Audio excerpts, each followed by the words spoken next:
Hello! Hello. Hello. Hello? Greetings, audience. Welcome to Cantrips and Cantrips, episode 3. We don't have any Tree. puns for episode 3. Okay, I guess we do have about tree fitty. A tree. I mean, Tree halfway through fitty. it'll be episode tree fitty. There we go. We found Tree a joke to fitty. make about the episode this time. It's a hat trick, guys. We did it. Wait. Hide. Okay. Yes, the hat trick. Got 3 times the episode. So, I guess before we jump into discussion of our main topic tonight, which is dealing with players who rage quit, I guess we should ask things that happened in Magic this week. Jameson played in a 1K. And I'm bad. Okay, good talk. I lost better notes because I'm bad. It Well, was very alrighty frustrating. then. And then And there's a very large scandal that was on Twitter, but everyone's apologized for it now, and everything's cool. Because someone Yeah. rare drafted Wait. a foiled goy from the top 8 of a GP. yeah, someone rare drafted foil Goyf in top 8 of. Was it Vegas or was it a different one? It was the one this weekend. It was GP Vegas. So it was Vegas then. All right. yeah, it was one of the 2 GP Vegases. Yeah. So big they had to split it into 2 Grand Prix. Exactly. What was the final count? Like 8,000 people? It was like 7,800, I think, of people in attendance. 7,600, Okay. something like that. All right, pretty big. That's crazy. Yeah, I mean, it's crazy. the biggest Magic tournament ever, so pretty big. It's pretty insane. Yeah. But I mean, I suppose that's good for Wizards. Yeah. But yeah, I still think it's hilarious that he lost to the card that he passed by taking the Goy. Yeah, that's really hilarious. So, Karma. like a couple weeks ago on this podcast when I talked all sorts of stuff about my Super Prince deck, well, that's not together anymore. I'm still keeping the cards, but I took it apart to build other stuff. I've got a Jaleva deck that I'm working on right now. But Oh, yeah. How's that working? it's actually pretty. I haven't gotten to actually play it against people yet, but I convinced someone that was playing Commander at the store on Saturday to try it, and he wound up winning that game. So I guess it's Oh, not hey, there you terrible. I mean, he got a really lucky Cyclonic Rift. Like, yeah, there's another guy that was just gonna win, but then he top decked Cyc Rift. So Nice. But alright, yeah. I Yeah. can't wait to play it. Against it. It'll be fun.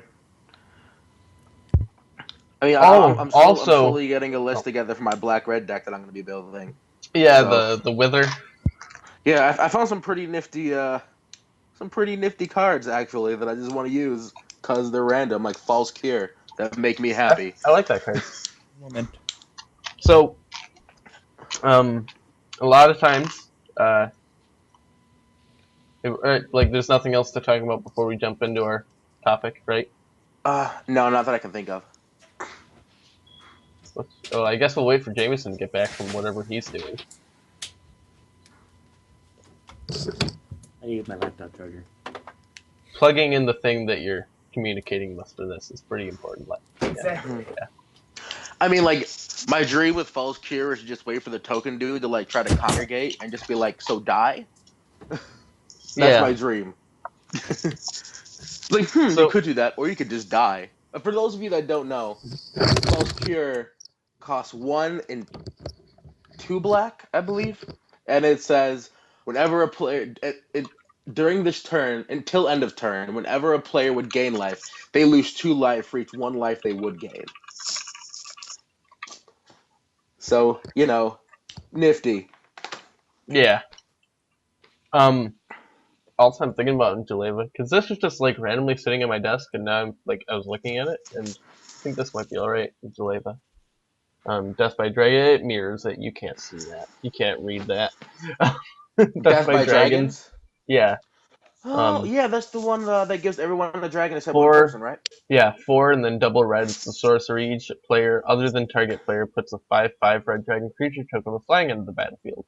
So I was thinking, like, if I exile this with Juleva, then I could attack someone, give not that person the dragons, and then rar. Right, Effectively. yeah. I like it. Although Yeah. the problem with that is if I decide I want to attack someone else later with Juleva, for whatever They have reason, a I mean, dragon. then everyone's got a 5/5 flyer that can, like, block and kill her. But see, that's why you run little pieces of tech like Echoing Truth. Yeah, I suppose. Which, I mean, gets rid of your dragon too. But, But still, sweet tech. yeah. Right, so, onto the main topic tonight. Sometimes players do things in games that are very strong and can just end the game right then and there. And What? I don't and do that. I I don't know know, what you're I mean, talking about. John never does that. And then other times when it happens, people stop them from doing it. And then usually people are like, "Oh, okay, yeah, I was gonna go and win the game, but you stopped it. Sad." Sometimes they experience a different emotion than sadness and disappointment. Sometimes that emotion is anger, and Sometimes it's really they happy. I suppose, I mean, if you like that. Um, but they might get angry. They might start yelling at everyone like, "Hey, why are you all ganging up on me?" Because the problem is in Commander, a lot of times it's conducive to this. I think I've for a number of years I've watched and observed and judged and everything people playing competitive, and it's very rare for people to actually get upset during like a competitive 1v1 scenario when you would think that it's more stressful. Whereas Commander, the super casual fun format, people get mad and storm off all the time. Like, a lot more than you would think would happen. And the theory I've come up with this is that by the nature of the format, if it's a scenario of either we stop what he's doing and we don't lose, or we let him do it and then we all lose. So most people, they're going to try to not lose. So then, by necessity, everyone else at the table has to gang up on that person in order to stop them from winning, which it can be a little off-putting um, to go against that and to be targeted by everyone on the table. I mean, some people like really enjoy it, like John. I would Yay! imagine you do enjoy it, seeing as that's I all mean, you do. it's definitely one of those things that it can be rough sometimes. Like when you Hmm. do something, and even if like in your mind it's not like that huge of a thing, everyone else, I mean, a lot of it comes down to threat perception and Which threat management and how you present yourself you're a master of convincing people that certain things are and threats. politics. Also Yes. politics. It's a lot of Every politics. For people that everyone are everyone watching, laughed in gym class when I put all my points into charisma. And they're just like, "But you're so weak." now, who's laughing? okay, so tangent about the charisma thing. um, I have a friend who, in Dungeons and Dragons, he made a bard that basically the end goal of the bard was like he could travel through time and space and basically tell anyone whatever he wanted them to do and they would do it because he's just that charismatic. But anyways, and what he did was he like they had to like their their quest involved going to like this goblin lair or whatever and going and killing the Goblin King. And they were like, well, shit, we're never going to fight through all those goblins. We'll never make it out alive.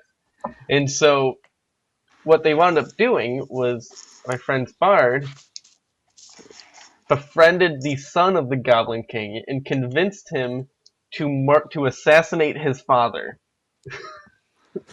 And so they just got the goblin to do it for them. That's great. That's fantastic. Oh God, I would make that character so hard. Dude, never even played D&D. Like everyone else would be fighting the creature, and my dude would just be chilling with this guy. Like, hey, no, man, sorry, you really don't have to do this. Like, it's fine. It's cool. You want to know who sucks though? Those other dudes. I want to. You want to fight them? We should fight them. There was Like, there was another time we were playing and we were fighting like some skeletons or whatever, and he convinced one skeleton to commit suicide because his life of being dead was so sad. It just sounds nice. too OP. Yeah, It's way too strong. it is kind of OP. It's Hey insane. man, I'll just chalk you into doing exactly what I want you to do at That's what every he point in did. time in the game. Like, I can never be killed. His main attack that he would do, which would actually hit for a ton of damage, was called oh, it was like something mockery. And so he would just mock them and they would take damage. But anyways, back to magic. Politics. Yeah, so the idea that I mean, getting like ganged the up. best example of this that I can give is I was playing with. I have a group of friends that I play with sometimes, and one of the guys he actually has a really strong band deck. It's really strong. The issue is that he doesn't get to do a lot of games because every card in his deck is a card that people see it and their immediate thought is, Oh no. we probably should kill you. Okay. Like every single card is just one of those cards that you're just like, we should probably get rid of it. We should probably just get rid of him. Like he'll start off like there's 3 games in a row where his first card was Lighthouse Chronologist. And so everyone, understandably, started beating him in the face because it was a Lighthouse Chronologist. And he was like, guys, why? I only have like 2 blues. Like, yeah, you only have 2 blues. We should murder you now. Like, that's how this works. We don't let. I mean, none of us had like a way to actually kill the creature, so we're like, okay, well, let's just beat him in the face. That'll solve. You know what else solves the problem? If you die. So, and he got kind of upset that we kept doing that. We're like, well, then don't turn one Lighthouse Chronologist. Like, I don't know what to tell you. You could like turn 8 Lighthouse Chronologists or whatever. That's Yeah. okay. Just don't. Or I mean, yeah. if you're gonna play Lighthouse Chronologist on turn 4, you better hope turns 2 through 6 are really good. like you better come out strong, my friend. Yep.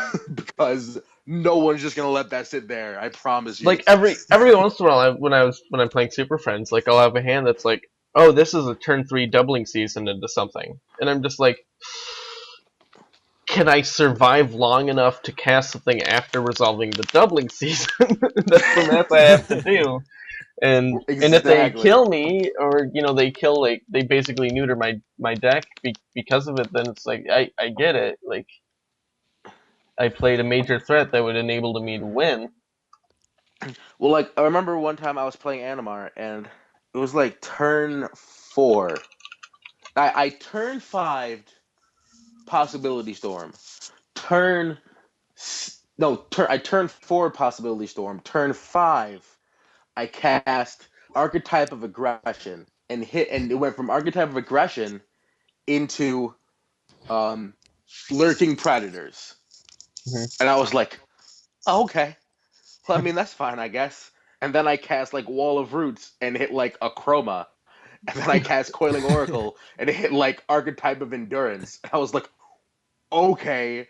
And understandably, everyone started trying to murder me because that is insane to happen on turn 5. Yeah. So, and like I won, but like I totally understood why everyone immediately was just like, so we should probably kill him because that is not okay. Mhm. And they're right, that is totally not okay. See, John, you're part of the reason people rage at Commander. With shit like that. That is exactly part of the reason people rage at Commander. You are the luckiest person on Possibility Storm in the world. So yeah, I know. I'm gonna say, like, you know how many times it has happened? That once. Like, that never happens. But you play Possibility Storm. I love playing Possibility Storm because it's hilarious. But a lot of people hate people who play Possibility Storm. You're part of the problem. You're part of the rage. Jameson, I don't remember if it was on the podcast that we talked about this or if it was elsewhere, but did we talk about on the podcast, like, there was some really stupid bull crap, like, you had to have perfect RNG, like turn 2 infinite damage combo in standard with possibility storm. When it was Okay, like no, Return to I think Ravnica. we dabbled in it a little bit because I talked about the modern one, That's but right. it involved like Vaborigamos, and you played like one creature, and it was like a Chaomancer or something, and you just Right. hit Vaborigamos and enter the infinite and draw your land because you play like one sorcery other than enter the infinite. Hmm. Yeah. Huh. But Nice. the combo I'm thinking of, it required you to hit into like 3 urban evolutions. Oh, for like the turn 2 kill? Yeah, turn 2 Yeah. infinite. Yeah. Yep, that was a thing. It's real. Sub Dazer 777. It was a real thing. It was Like, really bad and super inconsistent, but you could have a turn 2 kill. Like in this stand, you could have a turn 3 kill with Jessica Ascendancy. So I mean, Yeah. right. I've done it. It's shenanigans. It's pretty stupid. So I mean, it's fun things. I mean, I enjoy it, but I was just talking about that. But the point I was trying to make is that sometimes you do something really strong and people try to kill you. And I think, I know eventually we're gonna talk about cards you can't be upset when people destroy them. Um, this is one of those times where sometimes you just can't be mad when everyone decides they're gonna kill you. Like there's sometimes when I'll do something and I'll just, especially sometimes if I find an interaction I didn't realize existed until right then, I'll be like, oh man, whew, this is not. Someone should do something about this. Yeah. I've literally had that thought where I'm like, someone should probably stop this because this is just gonna get really bad for all of you really fast. Oh my gosh. Like, Yeah. this is 100%. Like, one time in my Marchesa deck, I stole somebody's Forgotten Ancient, and I didn't realize how retarded it was until someone tried to kill him. I'm like, well, when you cast a spell, he gets a counter, and then he dies, and then Marchesa brings it. Oh my god. I'm never not having this creature, and every upkeep I can put counters on all my creatures, because it's not like you're going to not do things, so none of my stuff will die anymore. This is worse than Mikaeus. Oh my god. I was like, oh, my first thought was, someone should stop this, because this is not okay. And This your is second about thought to get. was, this is actually just fantastic. I know, like, I was super happy, but I'm like, man, It- they should probably, like, fix this, because this And is then not good for the any of them. the final thought is, thank God Marchesa's not green. Yeah, because I'm like, whoo.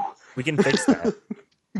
Like, because, oh my lord, that is some, that was something. Yeah. But sometimes people get really upset when you focus them. Hmm. They get, I mean, and I mean, like, I guess I can understand the frustration sometimes, especially if it happens multiple games in a row. Hmm. But To me, I think it becomes, like, if it's someone that. Oh, what just happened? That was weird. Sorry about that. My camera got messed up, so it screwed up things. Sometimes there are people that do it repeatedly. What the hell? What is Skype doing? Jameson, turn your camera back on. My camera is on. It's not Oh, just turned receiving it. off. Yeah, Weird. see? That's what I meant. Hey. Like, it randomly turned off for me, too. So when people do it repeatedly, it becomes an issue for more than just that person. Like, that person quit and they got mad and they stormed off because they weren't having fun anymore. But when that keeps happening, at that point, the people you're playing with aren't having fun anymore. And I think right. that's where the real issue is. And even more than that, like, I know sometimes it's bad, but like a lot of the times, a person being in the game, like, it seriously affects the board state. Like it's super relevant things that when that person is gone, it like there have been times where like I've done something on my turn, and then somebody will like quit, like just rage quit in response, and it's like, well, actually that would change my entire turn. Like everything is completely different because you're not here. Which is, I mean, and it can be annoying for everyone because I mean, like, especially in a multiplayer game, especially in like a late game stage like that in a lot of commander games, you take into stock what everyone is doing, and for someone to just like leave, it dramatically affects how you play how you're gonna play your game more or less, because you were factoring in that person. With them gone, that changes everything. Yeah. And then when people are like, "Oh, I'm gonna leave anyways, so I'll do some crazy shenanigans and then just quit," it's like, yeah. But like it totally messes with the whole scenario. Which, I mean, sometimes it's fun, but a lot of times it's just like this. Like, you would never actually do this. You just screwed everything up, like everything for everyone, and then yeah. Well, I mean, there's some decks that are designed to do that regardless, so it's not like completely ridiculous and unheard of for Commander to go that route, but yeah. I mean, like, it would just be frustrating. Right. If you played like a 1v1 game, like if you were in a competition and there's a person, and every time you beat them in game one, they were just like, "Oh nope, I'm done." Like, I mean, I suppose if it was the competition, you'd be like happy you won, but I mean, I feel like it would also be annoying. it'd be like if we were You came there to play a playtesting. game, you know, and then for that person, Sorry, go finish. No, that was it. Like, you came there to play a game, and then that person just gonna like say no. Like, okay, well, I guess. Why did you come here then? Right. It's like a lot of times, sometimes, at like states, for example, we have people that drive 3+ hours away, and then they get here and it's like, oh shit, they got a round one bye. Like, that freaking sucks. Like, well, they came here to play Magic. If they're playing to win, they're gonna be pretty happy about that. Cause that's well, yeah, but I mean, and yeah, I know there's advantages, but a lot of people, they're like, I came here because I wanted to play Magic and have some fun and stuff, and then they don't get to play Magic and have fun. Actually, from my rounds of experience, I don't actually particularly like round one buys anyway. Like, just from like card game experience, like even when I was playing Yu-Gi-Oh, I mean, like, having a round one buy, I guess, is okay in the sense you can kind of scout around and see what people are playing, you know. But it also kind of sucks because like everyone else is in that mindset because they already played a game, so they're like, they're already in the groove more or less, and you're coming in fresh against somebody who is already thinking about their deck, is already like, oh, maybe this is strong. Maybe they play somebody who's running the same deck as you.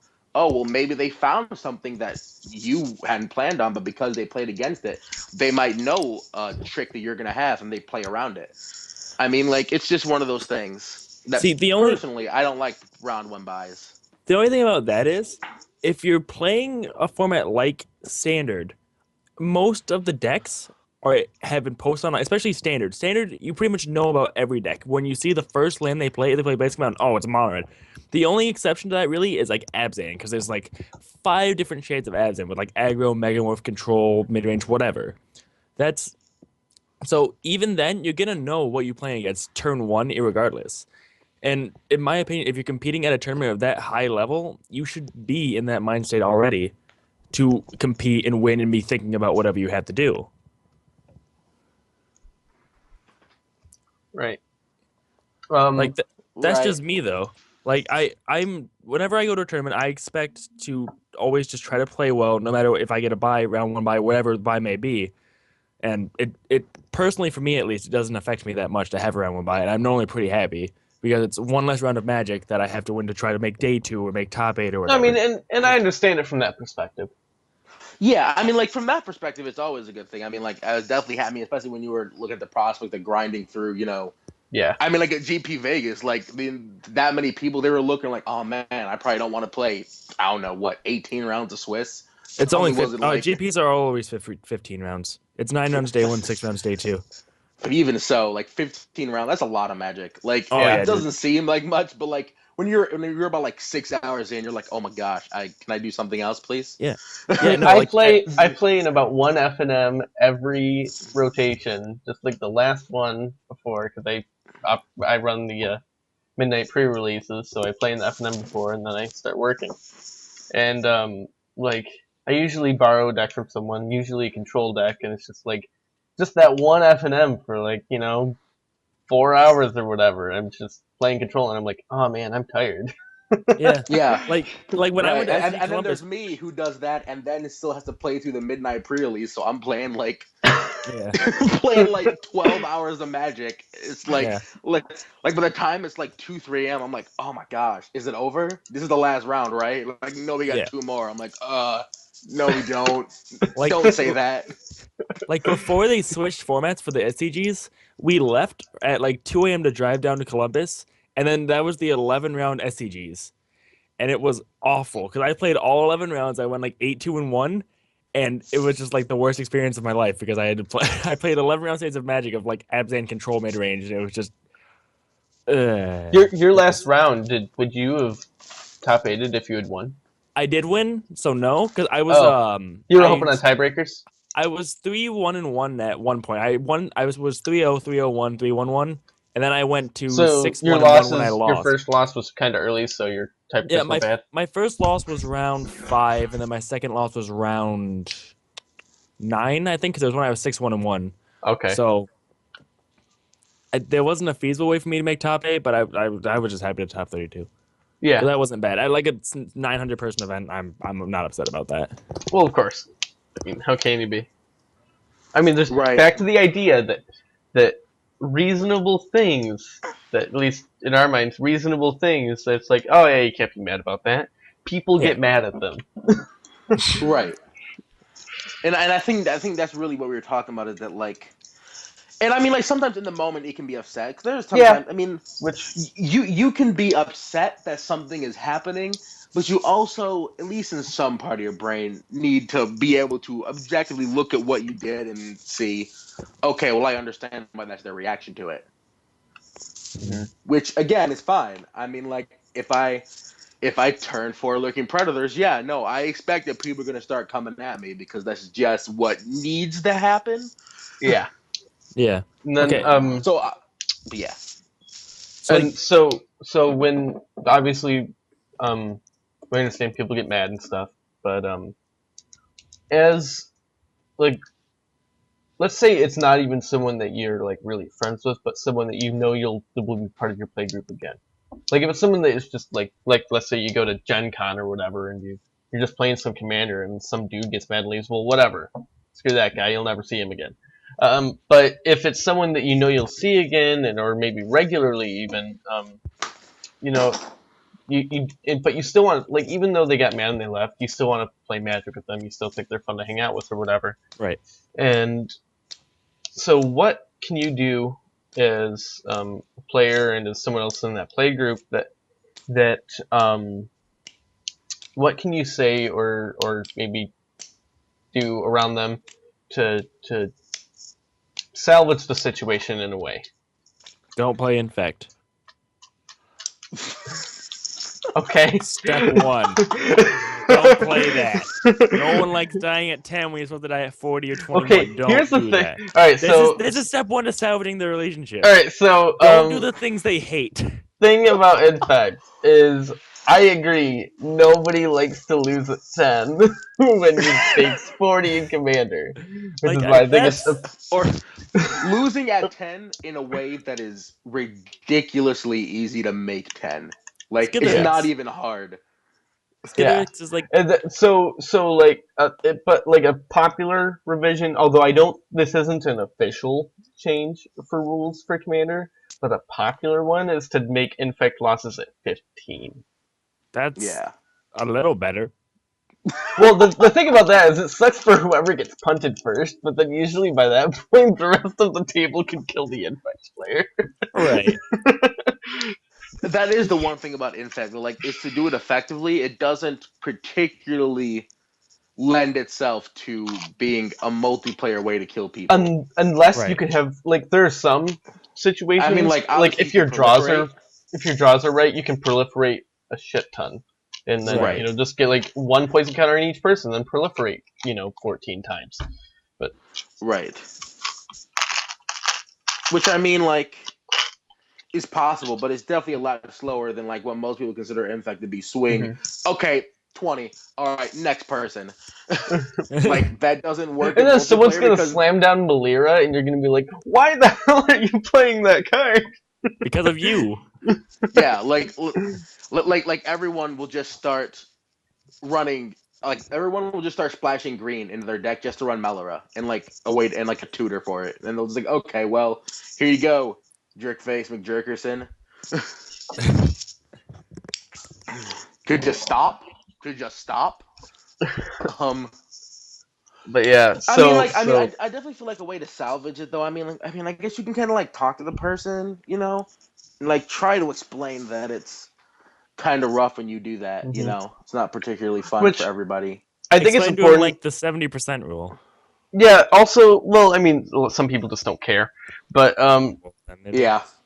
but I think one, you need to give them some time and some space. Because if you just walk up like, no, we weren't being dicks to you and ganging up on you, they're not going to believe you.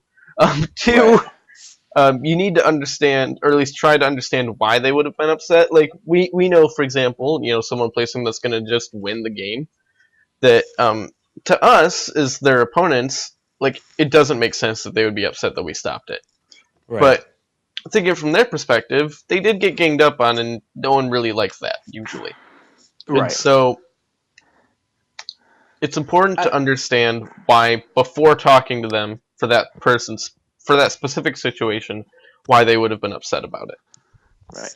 I mean, especially if they spent like the whole game and they set up like this elaborate like six Yeah. card combo, and then you're just like, oh, that's nice. So To be honest, like a 6-card combo, I'll Yo, just let myself cancel. lose to that.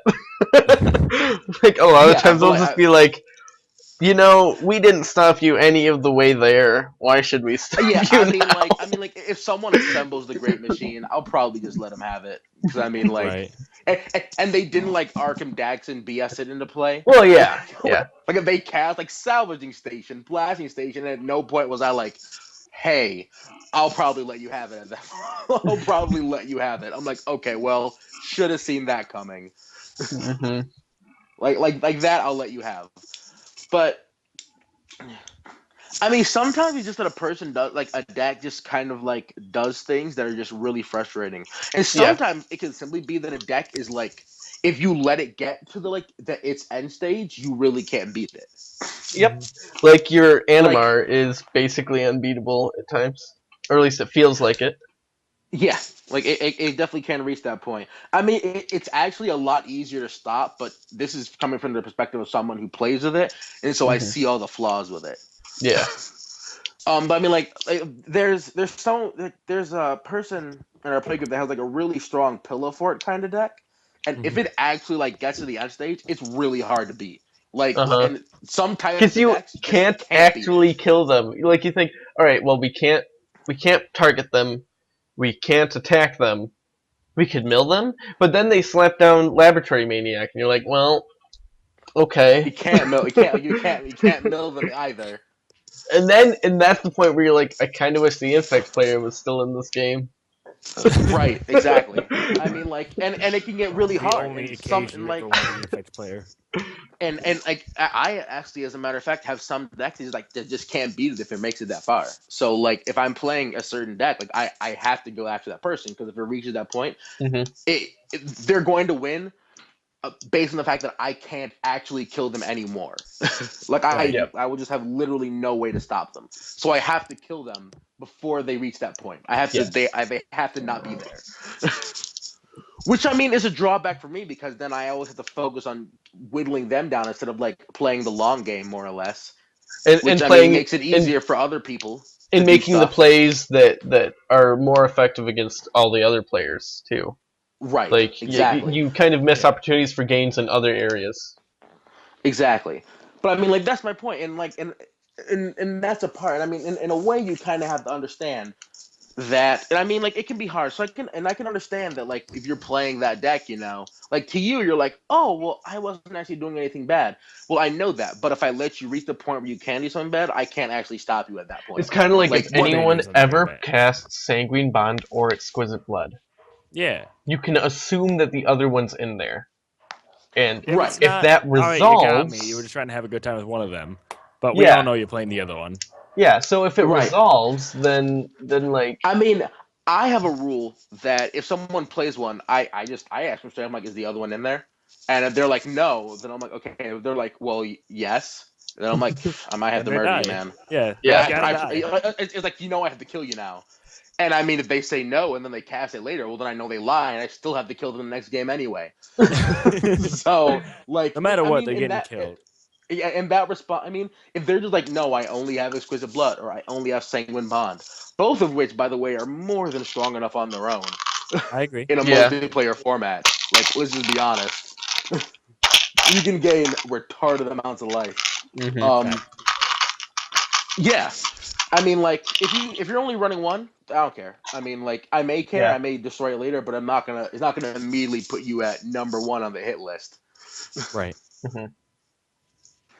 So I mean, it's whatever. So since last week, which I think we've talked a lot about this, and we've made our opinions pretty clear about the whole rage quit thing, and that 1, don't do it. 2, it's not that big of a deal. Seriously, don't let Commander ruin friendships. Think about it. Yeah, Commander's a fun game.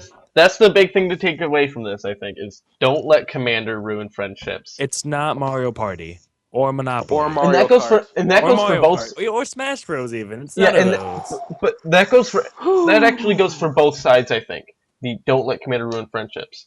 So the idea of like someone's doing some stupid shenanigan that makes everyone want to kill them. And then, of course, so people get mad because everyone wants to kill them. And then people get mad because people get angry and leave. And so, it's not... The fault isn't on one side. Right. At least not always. Basically, Alex doesn't want people to get mad at him when he plays Commander anymore. So he's trying to justify all of his actions. But is what I'm saying making sense? Like, yes. Yeah, no, it does make sense. Like, and I mean, I agree.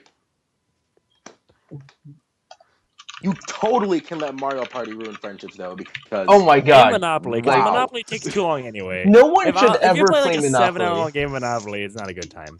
No one should ever Monopoly it's a terrible game. To ruin friendships. It is. Because Monopoly, you don't just win, you slowly crush them under the weight of debt, which is, far too much like life. I'm secretly a Monopoly guru. So there was one game of Monopoly that I played where I was so far ahead of everyone else that I gave them loans. Yeah, you do it, and then because you don't want to lose, they gotta keep landing on your stuff and owing you more stuff. I made the interest too low. You give them 38% interest. But the problem is I made the interest too low. That $5 you owe them, you're like, so where's my $500? Yeah, I don't have it. Then you're like, well, I guess I got to take your. Well, then I guess you need to give me something equivalent, and you take like the one property they have. But the problem was when I did it, I made the interest way too low, and then they beat me. See, like when I do it, I straight up I'm just like, okay, fine, but you have like 22% interest, so you best get that back to me, son. But yeah, yeah, Monopoly's terrible. Don't play Monopoly. Monopoly. Jameson, since last week, he made a deck, and unlike John, he remembered to put it on Tapped Out. Hush your faces. Shut, both of you. Hush your face. And so here is Jameson's deck. I'm gonna let him just talk about it, and I'll just like mouse over cards as he talks about them. But Jameson. Okay. So I fixed to say, for the only reason is I saw it at the 1K. I was like, this card looks super sweet. So I just want to make a bunch of legendary dudes, and I want to find a bunch of legendary things, and it worked. So step 1 of building this deck was going into Gatherer and looking up green-white legendary things. That was exactly step 1. So I found like the coolest. First of all, I also wanted to play Dragonlord Jamocha because I like Dragonlord Jamocha. I think it looks really sweet. So Jamocha Shake. I love Jamocha. So I knew that I wanted to have 2 rule-specific legendary things, including lands. Like that's why I put Mirren in there. That's why I put Okina in there, Pendelhaven, etc. So basically, it started out just a super sweet green-white legendary dude deck, and then it evolved into green-white legendary everything deck that can find other legendary things in Heroes Blade, because Heroes Blade is awesome. Yes, it is. Oh yeah, there is a Hero's Blade in here. That's cool. Yeah, there is. Dude, it's like almost everything's legendary. Of course, Yeah. except for Sylvan Caryatid. Yeah. Okay. I mean, and Den Protector and some other stuff, but yeah. You know, Den Protector's in there because I'm playing enough No, I mean, it's discard amazing. outlets. Yeah, like I'm playing enough discard outlets, and I want to be able to rebuy cards such as like my Windswept Teeth if I have to. Primal Command's always sweet to buy back. Tooth and Nail, Time of Need. You know what I mean? Yeah, I'm able to. I actually put. So it turns out, side note, I got a whole bunch of Den Protectors at the pre-release. So I actually have like, yeah, like I got like 5. Yeah. So, I want one. So like I have one in Sidisi now, I have one in Tristani, and I have one in Animar. I've been thinking about putting it in my tiny leaders. The card is really good. I think it is really good. Like it's not Eternal Witness because you can't just play it for 3 and get something back. Yeah. Obviously, or Right. put Well, it like into play off your Primal Command and then buy back your Primal Command. It's really weird because I remember pulling them and I was like, oh my god, another one of these. And I guess I just and like at the pre-release, I got 2 like in my deck. That's why I took first. That's why I ID for first. But I guess I didn't really think how strong it was. Like it didn't really register to me that it was like an Eternal Witness. Like for some reason, I thought it was just said like get a creature back, and I was like, that seems like a lot of investment for a creature. It wasn't until like I just later looked and I was like, everybody started talking about it. I'm like, oh my gosh, it says a card, like anything. So See, the fun people thing... always underrate card advantage engines when they first get printed in any format, especially standard now. Like Dig Through Time and Treasure Cruise were really underwritten when they're 2 mana look at 7 pick 2 or 1 mana draw 3. And I mean Den Protector was really underwritten because was really undervalued. So was Death Mist Raptor because it can buy back anything. Death Mist Raptor was still expected to be good. Like it was expected to be as good as it is though. That's what I'm trying to get at. Like people would expect me to be like a format defining card, which it almost is because it's one of the staples. It's like tied for the most expensive card in the format. It is. It's tied with Oshtai, I think. Unless Ugin's still like 40. Oh, Ugin might still be more, yeah. I mean, Ugin's Death Mist Raptor. Death Mist Raptor is crazy. I need like 3 though. So Jameson, your deck. Yeah, your deck though. Sorry, my bad. Okay. No, dude, you're good. So I also partially knew I wanted this to be a slight thing to the format I've played the most, which is standard. So there's a lot more standard cards in here that you would normally see, like the gods, Nylea, Karametra, Heliod, the weapons. But and World Spiderworm. So the only reason World Spiderworm's in this deck, first of all, there's a really good reason. I was at 98 cards, and I was like, what's the most fancy card I want to tooth and nail into? And it was World Spiderworm. So I was like, well, I guess there has to be a World Spiderworm in the deck. But... So, if your answer to that question is World Spineworm, you clearly have never played with Avenger of Zendikar. No. Yeah. I have, actually. But I want a 15/15 with Trample. Okay. Fair. Fair enough. My whole logic behind it. So, halfway through building this, I ended up going with somewhere along the line, I decided I want like a mini token sub-theme. So that's partially why I was hoping to it. But that's why I have cards like Wiltleaf Liege, Voice of Resurgence, Tristani, and Tolsimir. Plus Tolsimir is just a very good legend. Mm-hmm. He makes a legend. Yeah. And it does actually make a legend too, so it's super flavor. Riki is just really good in the deck. It triggers off more than 50% most of your cards. Yeah, most of your exactly. creatures. Hunting Grounds, that I put in there as also one of my last minute decisions. I thought it seemed good at the time.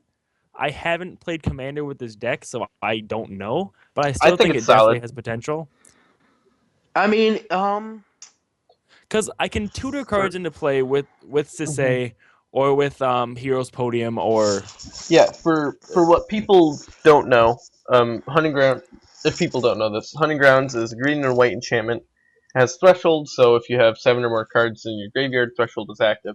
Whenever an opponent casts a spell, you may put a creature card from your hand onto the battlefield, which is pretty solid. I like it.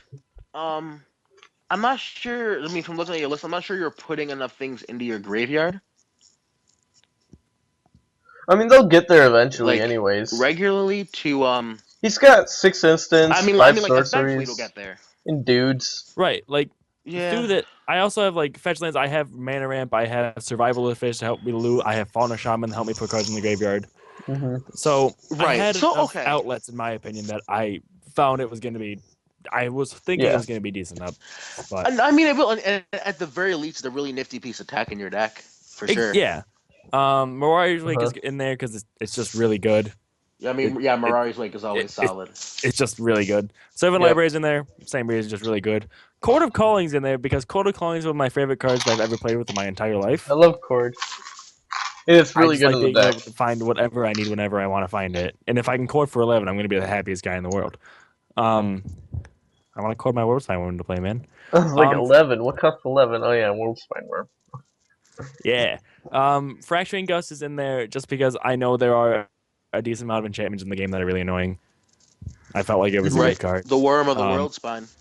And artifacts. Yeah, exactly. Which, I mean, you've got a number of enchantments and artifacts that, you'd like to keep, but it's not a huge deal if they die. Right, and some of mine are also indestructible. Like the gods are all indestructible, and most of my artifacts I don't care terribly large amounts if they die.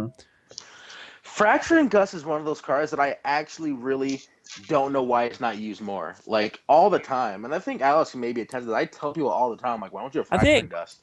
It might be because it's like $20. No, it's not. It's not. I don't know if it's not. It's so cheap. It's like $4. $2.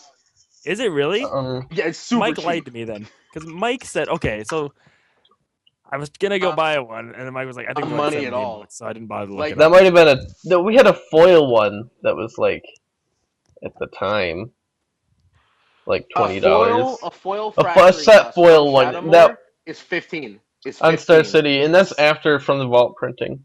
So okay. Yeah, so like you can get a foil one from the vault for $3, and you can just get a set one for $5.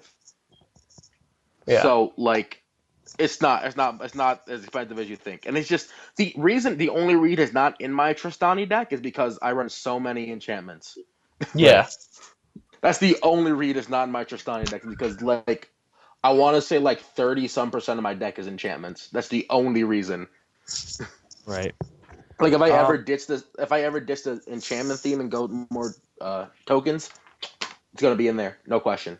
But anyway, yeah, finish your deck. Selvala is in there because I really like the parley mechanic. I thought it was really unique, and I enjoyed drafting Conspiracy, and I would always draft like the weird parley deck because it was a blast. And World Knit because you always have to take World Knit. But plus it adds mana. It lets me draw cards. If you find World Knit, you pick World Knit. It's like you always pick World Knit. Unless there's like a deck Faden or something in there, you're just gonna pick World Knit. Yeah, exactly. Right, because that card is real good. Yeah. Ray is in there because she brings stuff back. Ray is a good time. It also goes well with my discard outlets. Because if I'm gonna keep survivaling or fauna shamaning away stuff, I'm gonna just be able to bring them back with Rhea. Plus, it's tutorable, so. Right. She's a legend. Sigarda's solid, so people can't sacrifice your stuff. I like it. Yeah, I like Sigarda. I just like playing Sigarda. It's a 5/5. Oh man, you got that Shaman of Forgotten Ways though. I think it's really good in this deck. It seems good. Someone was playing that on Friday in their deck at FNM, and they won at least a couple games with it. Yeah, really. Like I think the card. I don't know. I can't find a home for it in Standard. I've been trying. It's really hard, but I think in EDH, and because Biorhythm is illegal, this card can be Biorhythm. But even then, it's not. It just can be a mana dude, which is still great. Yeah, it's a great card for Commander. Yeah, it really is. I actually really need to pick up a couple, to be honest, for Commander. Yeah. Yep. Which I'm thinking about building like a red-green. I've been thinking about this for a long time, but a red-green Rurik Thar deck with just. Oh yeah, that's right. Just creatures. Talking about that. Just creatures. This would be it. Like it would literally be I'm allowed to play lands and creatures. That's my restriction on the deck. Fun thing about that, they actually just did the SUG Commander Versus series. They just did a 4-player one. Really? Only creatures. Where it was only creatures. Really? All 4 players? Yeah. Yeah, all 4 players can only use creatures. They called it their Legions episode. Only the creatures aren't bad. For 'Cause else those I of thought, you like, for those of you that don't know this or weren't playing back then, or just for whatever reason you don't know, the set Legions, which is the second set in the Onslaught block, Legion Scourge, the set, all of the spells in the set were creatures, every single one. So it made drafting really weird, but every single card is a creature except for, of course, lands. Yep. But it had Phage, right? Which Phage actually, Legions, now that right? I think about it, were there any non-basic lands in the set? I think the set might have just been creatures. I actually don't know, to be honest. I think it might have all been all creatures. I don't think I've ever seen a Legion's land. I think you're right. Oh my gosh. Yeah, I don't think there's any lands in Legion. I don't know. I'm pretty sure it's all creatures. Because I've seen lands from every other set, from both the other 2 sets in that block, but not Legions. That's it. I'm looking it up. Gotta know. There are no lands. Yup. And no artifacts. It's all creatures. Wizards back in the day just doing stuff. Like Homelands. Who doesn't love Homelands? Seriously though, guys. Screw you. I want to draft Homelands. I want to draft Homelands, guys. All right, so if you'll spend the $10 or whatever it is for a box of Homeland. Guys, let's do a Homelands draft. Oh, that could be an episode. That could be an episode. Homeland. Grab bag drafts at the store are probably more interesting than Homelands. What drafts? Grab bags. Oh, grab It's bag something that drafts Tyler and I have done a couple times after closing. Grab bag we drafts each are some of the buy most 3. fun I've ever had in my whole life. They're a blast.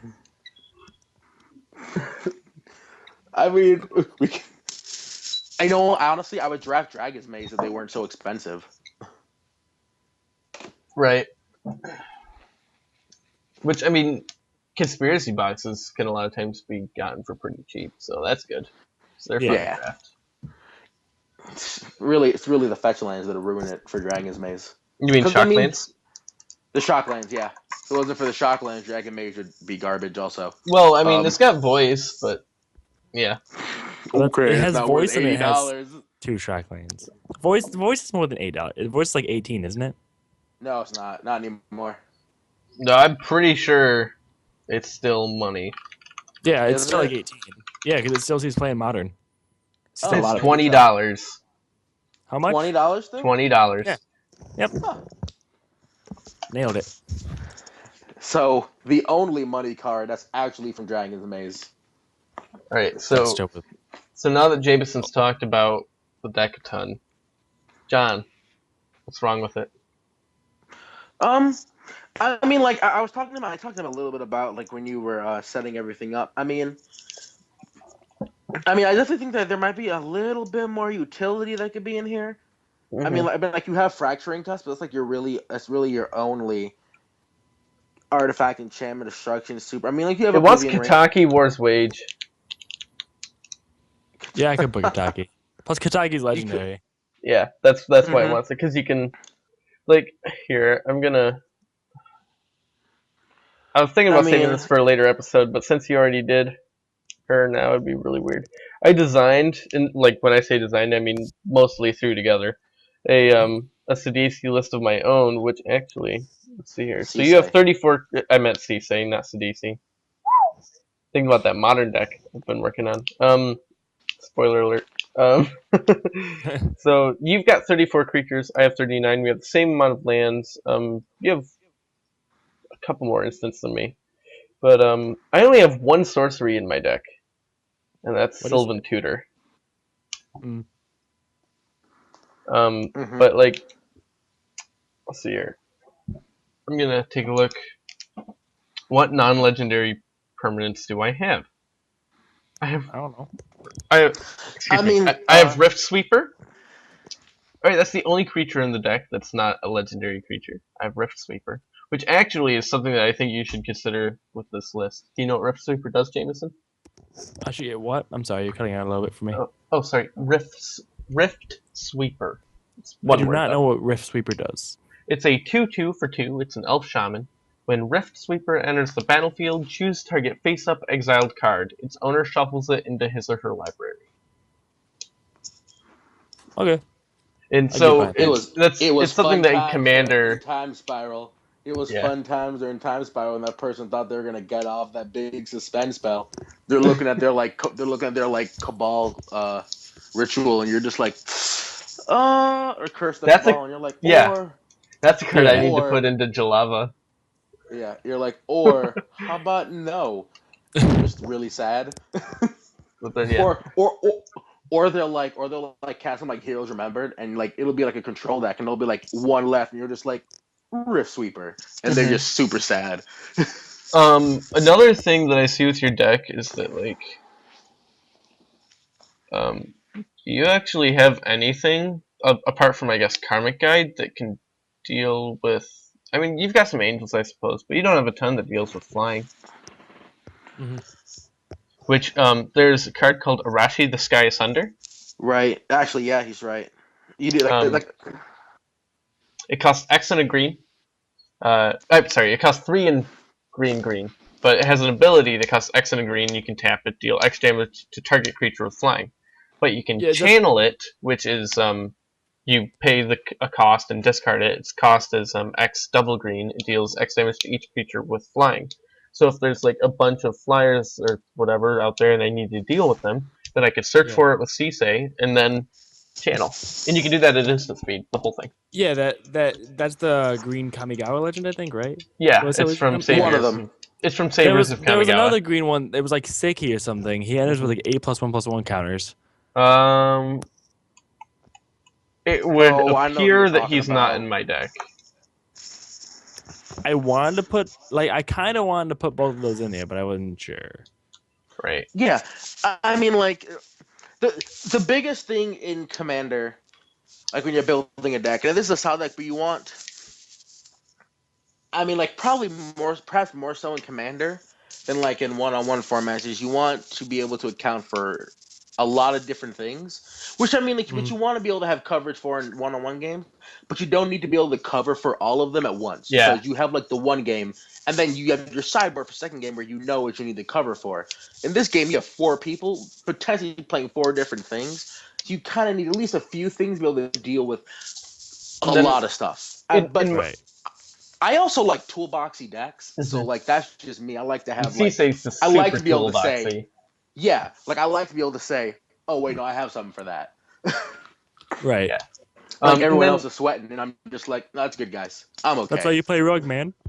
Yeah. Yeah, that's exactly why I play Rogue. Like, it's so good. You just have an answer for everything, and it's the best. Rogue is toolbox. Yep. And then the biggest thing I really see missing in the deck is things that actually protect Sisei. Like, Sisei is so important to how the deck functions that you need to keep her alive. And like I don't see Lightning Greaves or Hexproof Boots or, I mean, Asceticism is amazing. Also, you have Hero's Blade, which I mean is really good. But what about Champion's Helm, which it was printed in, I believe, Commander 2011? Or Konda's Banner. It costs 2. It costs 2, and then it costs 3. I'm sorry, and the equip cost is 2. And equipped creature gets +2/+2.